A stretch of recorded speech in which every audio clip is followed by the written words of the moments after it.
Assalamualaikum warahmatullahi wabarakatuh. Kepada Allah kita bersyukur dan kepada Nabi Muhammad SAW kita bersalawat.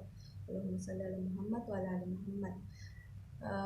Sebelum saya menjelaskan hasil presentasi saya, sebelum itu saya akan memperkenalkan nama saya terlebih dahulu. Jadi perkenalkan, nama saya Andi Triwani Arif. Di video kali ini saya akan mempresentasikan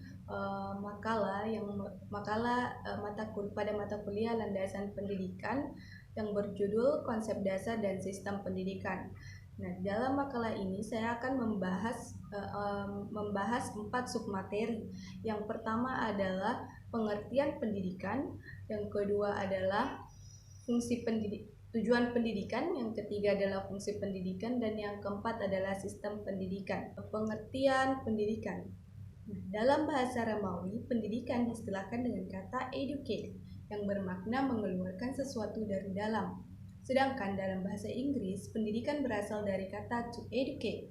Jika diterjemahkan memiliki arti memperbaiki moral dan melatih intelektual. Menurut Undang-Undang Nomor 20 Tahun 2003, pendidikan adalah usaha sadar dan terencana untuk mewujudkan suasana belajar dan proses pembelajaran agar peserta didik secara aktif mengembangkan potensi dirinya untuk memiliki kekuatan spiritual keagamaan, pengendalian diri, kepribadian, kecerdasan, akhlak mulia, serta keterampilan yang diperlukan dirinya, masyarakat, bangsa, dan negara.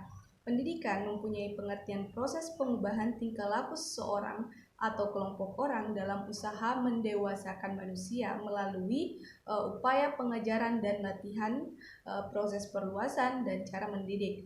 Nah, ada sedikit perbedaan antara pengajaran dan pendidikan. Jika pengajaran hanya sebatas transfer of knowledge saja, namun kalau pendidikan give intellectual and moral training.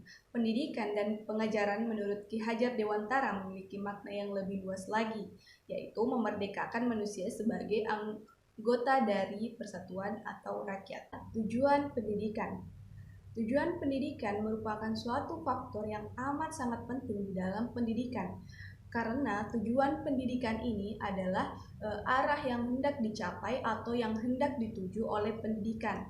Nah, dalam penyelenggaraannya, pendidikan tidak dapat dilepas dari sebuah tujuan yang hendak dicapai.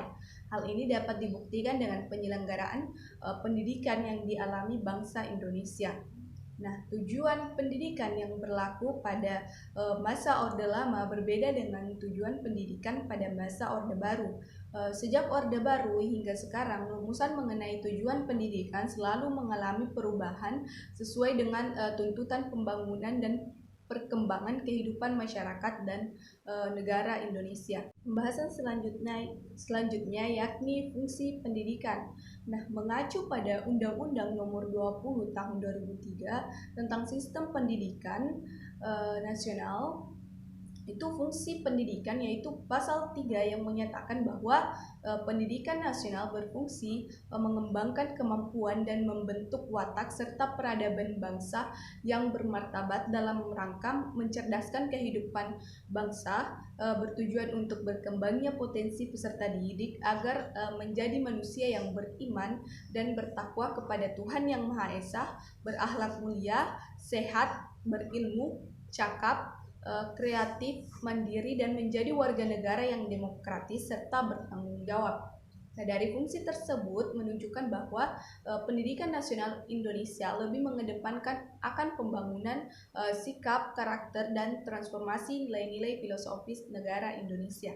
Nah, di pembahasan yang terakhir yaitu sistem pendidikan. Nah, sistem pendidikan Indonesia telah diatur dalam Undang-Undang 20 Tahun 2003 tentang Sistem Pendidikan Nasional yang disahkan oleh Presiden kelima Megawati Soekarno Putri. Nah, berdasarkan undang-undang ini, pendidikan semestinya dilaksanakan secara adil, demokratis, serta tidak mendiskriminasi. Edukasi harus menjunjung tinggi nilai budaya, nilai keagamaan, dan nilai HAM dan kemajemukan bangsa. Tak hanya itu, sistem pendidikan, pemberdayaan dan pembudayaan manusia juga wajib memberikan teladan yang baik, meningkatkan kreativitas, serta membangunnya.